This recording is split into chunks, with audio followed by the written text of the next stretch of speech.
Պարոն Դանիելյանին ներկայացնել մանրամասներ, որից հետո կշարունակենք հարցերով, խնդրեմ։ Շնորհակալություն հրավերի համար։ Մենք հանրային ծառայությունների ոլորտում արմատական բարեփոխումներ ենք իրականացրել, այն ծառայությունների, որոնք վերաբերում են արտադրության նախարարությանը, երկու նոր օրենքներ եւ 8 օրենքներում փոփոխություններ ենք իրականացրել, որով համակարգային փոխել ենք ՔԿԱԿ ծառայությունները եւ նաեւ ռեգիստրի կողմից մատուցող ծառայությունները։ Մասնավորապես ամբողջությամբ փոխվել է պետական турքի համակարգը, պետական турքից ազատվում են հետեւյալ կատեգորիայի անձինք, սա հատկապես կարևոր է մեր քաղաքացիների համար իրազեկության տեսակետից, որ այլևս պետական турք որևէ ծառայության համար ՔԿԱԿ-ի չեն վճարելու։ Այդ կատեգորիայի անձինք են կենսաթոշակառուները, առաջին կամ երկրորդ խմբի հաշմանդամները կամ հաշմանդամ երեխաները, մենք նաև այլ կատեգորիա եւս ավելացրել ենք, որը վերաբերում է ընտանիքի անապահովության գնահատման համակարգումներ արված անձանց, ինչպես նաև ռազմական գործողությունների մասնակիցներին կամ ռազմական գործողությունների հետևանքով զոհված, մահացած, ճանաչված քաղաքացիների ամուսինը, զավակը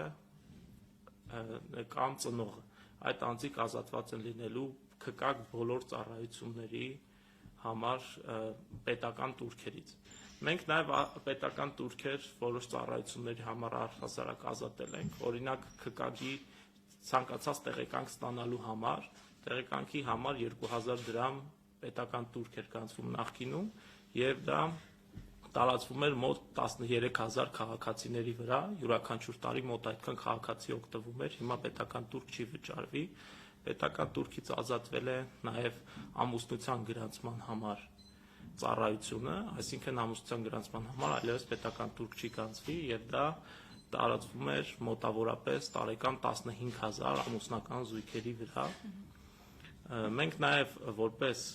առցանց գրանցումը խրախուսելու տարբերակ նախատեսել ենք, որ առցանց գրանցման դեպքում պետական турք չի նախատեսվի անհատ ձեռնարկատիրոջ հաշվառման համար։ Խոսքը 3000 դրամ պետական турքի մասին է։ Միաժամանակ մենք կրճատել ենք մատուցվող ծառայությունների ժամկետները։ Օրինակ, գրեթե բոլոր ժամկետները կրճատել ենք, որպեսզի քաղաքացու համար կյանքը շատ ավելի հեշտ լինի, պատկերավոր ձևակերպած։ Մասնավորապես օրինակ անվան փոփոխության համար մինչև 5 ամիս տևող ժամկետը կրճատել ենք 15 աշխատանքային օր, ընդ որում նախատեսում ենք սա էլ ավելի կրճատել։ Ուղղում փոփոխություն վերականգնման համար 4 ամիս ժամկետը կրճատել ենք 15 օր, ելի նախատեսում ենք էլ ավելին կրճատել եւ նմանատիպ բազմաթիվ փոփոխություններ։ Հատկապես մեր քաղաքացիներին կհետաքրքրի, երբ առանձին ուղղագրական սխալներ են տեղի ունեցել կամ առանձին թվերի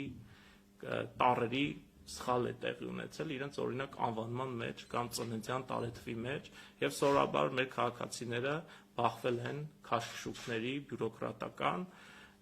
մեկ տառի կամ թվի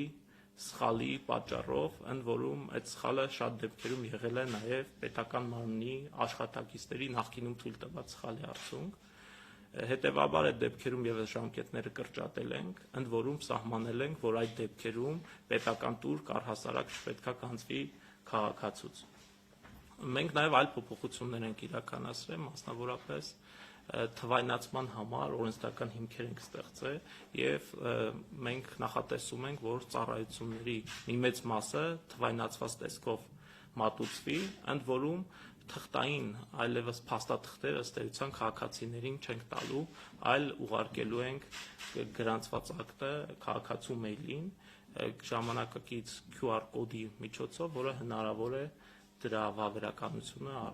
վավերականությունը հաստատել արտադրության նախարարության համապատասխան կայքի միջոցով։ Մենք առաջի անգամ նաև հնարավորություն ենք ստեղծել, որ մեր հյուպատոսական հիմնարկները Հայաստանի Հանրապետությունից դուրս բիզնես գրանցեն եւ նաև կամ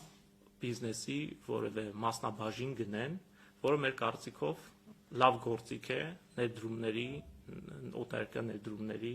համար, թե որքանով կօգտագործվի այդ գործիքը, ժամանակը ցույց կտա, բայց որքան տեղյակ եմ, այլ երկրները անգամ համանման փորձ չունեն հյուպատոսական հիմնարկի միջոցով բիզնես գրանցելու կամ բիզնեսի մասնաբաժին գնելու համար։ Ըստ էության այսքանն էին փոփոխությունները, հիմնական փոփոխությունները, որ կարծում եմ մեր քաղաքացիներին առավել կհետաքրքրեն, առհասարակ մենք բոլոր ծառայությունների մասով վարչարությունը հեշտացրել ենք, նրանց մասին որոնց անգամ չնշեցի, եւ կարծում եմ, որ քաղաքացիները հենց ծառայություններից օգտվելիս կզգան այս փոփոխությունները։ Շնորհակալ եմ, հարցերով շարունակենք։ Նշված է, որ կպարզեցվի վարչարարությունը, կկրճատվեն ժամկետները, կնվազեցվեն կոռուպցիոն ռիսկերը։ Եթե կասեք, այս ռիսկերի հետ կապված օրինակ մեկ-երկու կամ օրինակ կարող եք ներկայացնել, ինչ հնարավոր ռիսկեր կան եւ այս բարեփոխումները դրանք նվազեցնելու են կամ չեն լինելու։ Շատ լավ, հիմա ներկայացնեմ կոնկրետ օրինակով։ Օրինակ անվան փոփոխության համար նախկինում այդ ժամկետները չհաշված 5 ամիսը քաղաքացին պետքա տարածքային մարմին ներկայացներ դիմում անունը փոխելու հետ կապված, ընդ որում հիմնավորումներ, թե ինչու է իր անունը փոխում։ Կար կոնկրետ հիմքեր։ Պետքա լինի օրինակ ոչ բարեհունչ։ Եվ քաղաքացին պետքա հիմնավորեր, որ իր անունը բարեհունչ չի, այդ պատճառով է փոխում։ Կամ գրած էր, որ հարգելի կարող է ճանաչել ՔԿԱԿ պետը։ Մեր կարծիքով նման կարգավորումները կոռուպցիոն ռիսկեր են պարունակում, քանի որ թողնված են պետական պաշտոնյայի հայեցողությանը եւ պետական պաշտոնյան կարող է որոշի կոնկրետ դեպքում անձի անվան փոփոխությունը հարգելի է թե հարգելի չէ։ Եվ նաեւ կոռուպցիոն ռիսկ էր նաեւ, երբ որ անձից դիմում ընդունողը եւ որոշում կայացնող էր։ Մենք հիմա համակարգը փոխել ենք, որ դիմում ընդունողները որոշումներ չեն կայացնելու։ Այսինքն դիմում ընդունողները կընդունեն դիմումը եւ որոշում կայացնողը արտադրության նախարարություն որոշում կայացնի եւ քաղաքացին անգամ չի իմանա թե ով է որոշում կայացնողը եւ նաեւ այդ գնահատողական հիմքերը հանվել են, հետեւաբար հնարավորություն չկա որևէ կոռուպցիոն գործարքի քաղաքացու եւ պետական պաշտոնյայի միջեւ։ Մանավանդ որ ժամկետն 5 ամսից դառնում է 10 ամսով, դա ավելի է։ Այո, շատ ճիշտ նշեցիք, որովհետև նաև այդ ժամկետները, երկար ժամկետները ինքնին կոռուպցիոն ռիսկեր են պարունակում, որովհետև որոշակի պայմանավորվածությունների պայմաններում հնարավոր է ավելի կարճ ժամկետ քաղաքացուն տրամադրել, իսկ առանձին դեպքերում ուղղակի երկարացնել արհեստական երկար ժամկետներ, բայց քանի որ մենք արդեն շատ կարճ ժամկետներ ենք նախատեսում, նման պայմանավորվածությունները ըստ էության հնարավոր չեն։ Այն ուղղություններով, որ օրինակ турքերը հանել եք, կան հաշվարկներ, թե բյուջեի մուտքը որքան եք կորցնելու այս բարեփոխումներից հետո, կամ ազդեցություն թողելու է, ազդեցիկ բաց է լինելու սա, թե չէ գումարային տեսանկյունից։ Շնորհակալություն հարցի համար, այո, պետական բյուջեի վրա որոշակի ազդեցություն ունի, բայց մենք դա փոխհատուցելու ենք այլ միջոցներով։ Օրինակ, երբ որ մենք սահմանում ենք 15 աշխատանքային օր, 5 ամիսը,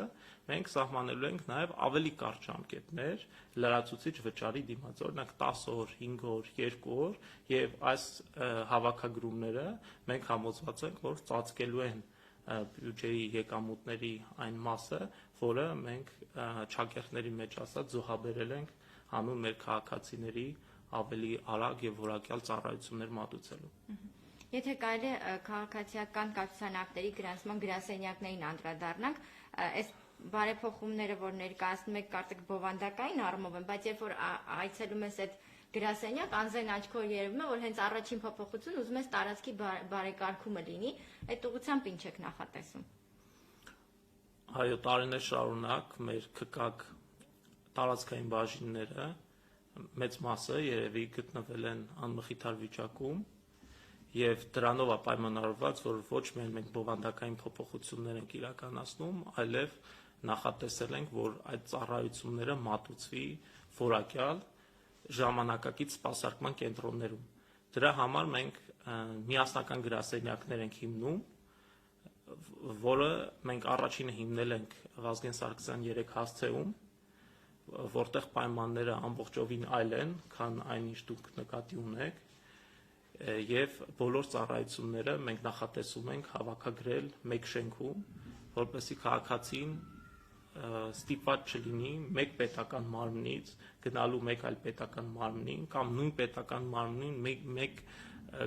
գրասենյակից գնա մեկ այլ սենյակ եւ քաղաքացուն անհարմարություն պատճառվի, այլ պետք է մոտենա մեկ պատուհանի եւ ստանա ծառայությունը։ Սա նախատեսել ենք որպես պիլոտային ծրագիր եւ արդարացրել է իրեն։ Հետևաբար սրա արդյունքում մենք նաեւ Իջևանում ունենք նման կենտրոն միասնական եւ նախատեսում ենք Հայաստանի Հանրապետության ամբողջ տարածքում ունենալ նման միասնական գրասենյակներ, որտեղ մատուցվելու են պետական բոլոր ծառայությունները եւ օրինակ կադաստրի ծառայություններ եւ ոստիկանության անձնագրերի վիզաների վարչության կողմից մատուցող ծառայություններ, առհասարակ բոլոր պետական մարմինների կողմից ծառայությունները փորձելու ենք ամբողջությամբ կենտրոնացնել այդ մեկ վարչական շենքում։ Իսկ այս ԿԿԳ-ի ներկայիս գրասենյակները քիչ-քիչ դրան զուգահեռ պետք է դադարեն գործել։ Այո, օրինակ մենք հիմա երբ որ Իջևանում միասնական գրասենյակ ստեղծեցինք, Արտադրության նախարարության ծառայությունները, ռեգիստրը, ազգային արխիվը եւ նաեւ ԿԿԳ ծառայությունը տեղափոխվեցին ամբողջությամբ նոր ժամանակակից սպասարկման կենտրոն եւ մենք փակեցինք մեր ունեցած տարածքային բաժինները ըստ էության։ Դրանով պայմանավորված մենք նախատեսում ենք, որ հաջորդիվ ունենանք նաև Գյումրիում, Վանաձորում, Կապանում եւ բոլոր մարզերում, այդ թվում Երևանում կունենանք նոր միասնական կենտրոններ, որի արդյունքում այո այդ ծառայությունները այլևս կմատուցվեն միասնական գրասենյակներում եւ ձեր նշած այդ ցածր որակի ծառայությունները այլևս չեն մատուցվի։ Եվ դուք տարվա սկզբից նոր հնարավորություն տվեցիք ամուսնությունների գրանցման հետ կապված մարզամերկային համալիրում, կասեք ակտիվություն կա թե ոչ եւ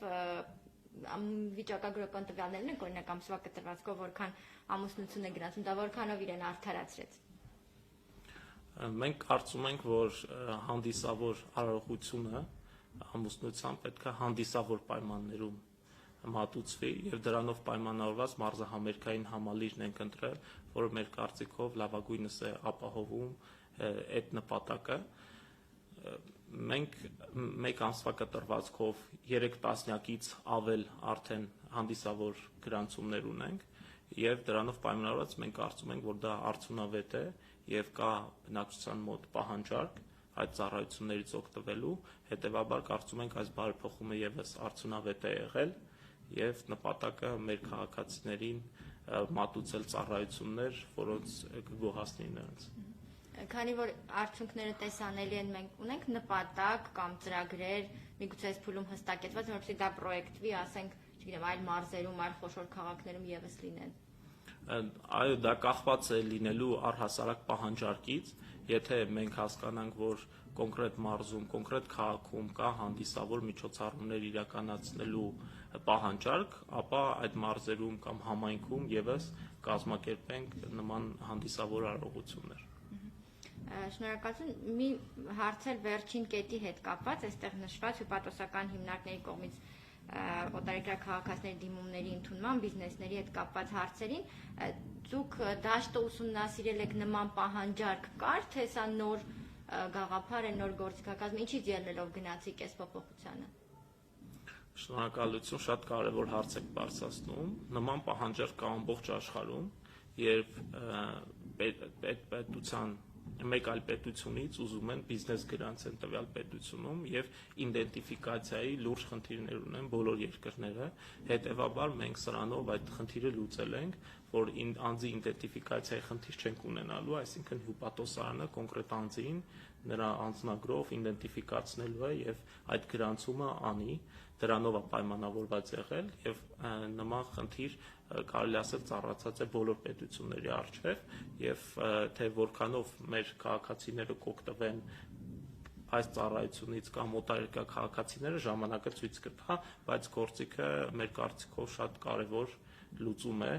եւ կարող է նպաստել նաեւ ներդրումներին առանց Հայաստանի Հանրապետություն այցելելու, բիզնես գրանցելու կամ բիզնեսի որևէ մասնաբաժին գնելու համար օրինակ։ Եվ գործիքակազմը ստեղծելուց ուժի մեջ դնելուց զատ իրազեկման աշխատանքների անելիք ունենք այստեղ, որպեսզի օտարերկրյա քաղաքացիները տեղեկացված լինեն, իմանան, օգտվեն։ Այո, կարծում եմ մեր թույլ կողմերից մեկը իրազեկվածությունն է առհասարակ ամբողջ բարեփոխումների փաթեթի եւ նման միջոցառումները, հրավերները օգնում են այս իրազեկվածությանը, բայց կարծում եմ նաեւ մեր արտաքին գործերի նախարարությունը կոնկրետ երկրներում աշխատանք կտանի, որպեսզի իրազեկվածությունը բարձրացնի եւ հնարավորություն տա այդտեղ ապրող մեր քաղաքացիներին, նաեւ օտարերկրյա քաղաքացիներին իմանալու այս ծառայության մասին։ Մենք այլ բարեփոխումներ եւս արել ենք այս ոլորտում, օրինակ ընկերություն հիմնելու ժամկետ ենք կրճատել, որ շատ ավելի արագ լինի, եւ նաեւ նախատեսում ենք, որ լրացուցիչ այլ ծառայություններ եւս ռեգիստրում մատուցենք, օրինակ բանկային հաշվի բացումը, որ անձը այլևս բանկ չայցելի բիզնեսի համար բանկային հաշիվ բացելու համար եւ ավելի արագ եւ արդյունավետ այս ծառայություններից օգտվի։ Եվ մի բան էլ հստակեցնենք, այս բոլոր բարեփոխումները, որոնք նշեցիք, իրենք մայիսի 16-ից ուժի մեջ են մտել, ճիշտ հասկացա՞մ։ Այո։ Եվ մեր քաղաքացիները վաղը մյուս օրը եթե գնան գրասենյակներ, այս բոլոր փոփոխություններից արդեն կարող են օգտվել։ Այո, բացառությամբ իհարկե օտարերկրյա պետություններում հյուպատոսական մարմնում բիզնես գրանցելու, որովհետև դրա համար անհրաժեշտ է օրենքով սահմանված ժամկետ կա ենթահարստական ակտ ընդունելու, այսինքն մենք հստակ ընթացակարգ ենք սահմանելու, որով այդ դիմումներն ընդունվելու են։ Իսկ սա մոտավոր երբեք նախատեսում եք։ Օրենքը նախատեսված է 3 ամսյա ժամկետում համապատասխան ենթահարստական ակտի ընդունում, մենք նախատեսում ենք հնարավորինս արագ այդ հարցի կարգավորումը իրականացնել։ Այս փուլում ոլորտում նշված բարեփոխումներ ներկայացնելուց զատ առաջիկայի համար ունեք նախանշած ուղղություններ, որոնք առաջնահերթ եք համարում եւ սրանից հետո դուք ուշադրության կենտրոնում եք պահելու։ Այո, իհարկե, սա կարծում եմ բարեփոխումների առաջի փուլն է միայն։ Մենք միասնական գրասենյակները ընդլայնելու խնդիր ունենք, ընդ որում այս փոփոխությունները կարծում եմ, որ պետք է իրականացնել բոլոր այլ պետական մարմինների ծառայություններում եւս եւ պետքա քաղաքացիների համար համանման լինեն այս ծառայությունների թե արժեքները, թե տրամաբանությունը, թե նաեւ հնարավորինս մեկ մարմնին դիմելով ստանալ մի քանի ծառայություններ։ Այո, մենք նախատեսում ենք, մեր փոփոխություններից մեկը վերաբերում էր, կարծում եմ կարևոր է սրա մասին հիշատակել, ծնունդների գրանցմանը։ Ծնունդները մենք տեսեք նախկինում անձը որ անձի երեխայի ծնունդը գրանցեր, պետքա գրանցեր արտադրության նախարարության քկակ մարմնում, հետո այցելեր ոստիկանություն ստանալու ՀԾՀ հանրային ծառայության համարանիշ, հետո այցելեր սոցիալական ապահովության ծառայություն, որպեսզի ստանար երեխայի 200,000 դրամ միանվագ գումարը, իսկ այնտեղ ուղարկում էին բանկ, որ այդ գումարը ստանա, այսինքն 4 մարմին նվազագույնը քաղաքացին պետք է այցելեր, մենք ոչ թե մեկ մարմին ենք նախատեսել, այլ ավելին, մենք այդ գրանցումները նախատեսել ենք իրականացնել հենց ծննդօգնություն իրականացնող բուժհաստատությունում, որ անգամ արտադրության նախարարություն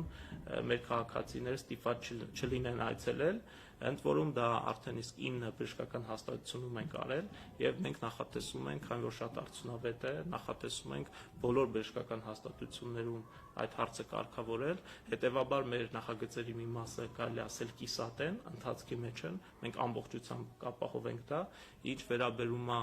նոր բարեփոխումներին, դա օրինակ նման շատ կարևոր բարեփոխում կարող է լինել ու դրա վրա աշխատում ենք ворթեգրումների համակարգի փոփոխությունը, որի նպատակը եւս ավելի թափանցիկ համակարգ ունենալն է, ավելի հեշտ եւ կանխատեսելի մեր քաղաքացիների համար։ Շնորհակալ եմ, այս թեմայի հետ կապված ուրիշ ավելացնելու բան ունեք։ Ոչ։ Մեր գործընկերներից եկած հարց հնչեցնեմ, որը թեմայի հետ կապ չունի, բայց հնչեցնեմ։ Ազգային ժողովում շրջանառության մեջ է դրվել դատական իշխանության վեթինգի օրինագիծ, որով ստուգվելու է դատավորների, ԲԴԽ անդամների, ՍԴ դատավորների բարեվարկությունը, որքանով է նախագիծը համապատասխանում արդարադատության նախարարության պատկերացումներին, այս փուլում որքանով է անհրաժեշտ համարում դատական իշխանությունում վեթինգի իրականացումը, հանրային հեռուստաընկերությունից է հարցն եկել։ Շնորհակալություն, արդեն իսկ նշեցիք, որ թեմային չվերաբերող հարց է, բայց ամեն դեպքում նախագիծը այսօր է ստացվել արդարադատության նախարարություն եւ սահմանված ժամկետով կքննարկվի եւ արդարադատության նախարարությունը իր վերաբերմունքը կարտահայտի նախագծի հետ կապված, ինչ վերաբերում է վեթինգին, ապա արդարադատության նախարարությունը արտադրության նախարարի գլխավորությամբ բազմիցս անդրադարձել է այդ հարցին եւ կարծում եմ լրացիչ անդրադարձի կարիք չկա։ Շնորհակալ եմ շատ, ձեր գործային հաջողություն, կարծում եմ դեռ առիթ կլինի նոր բարեփոխումների հետ կապված զրուցելու։ Ես եմ շնորհակալ։ Ավարտենք։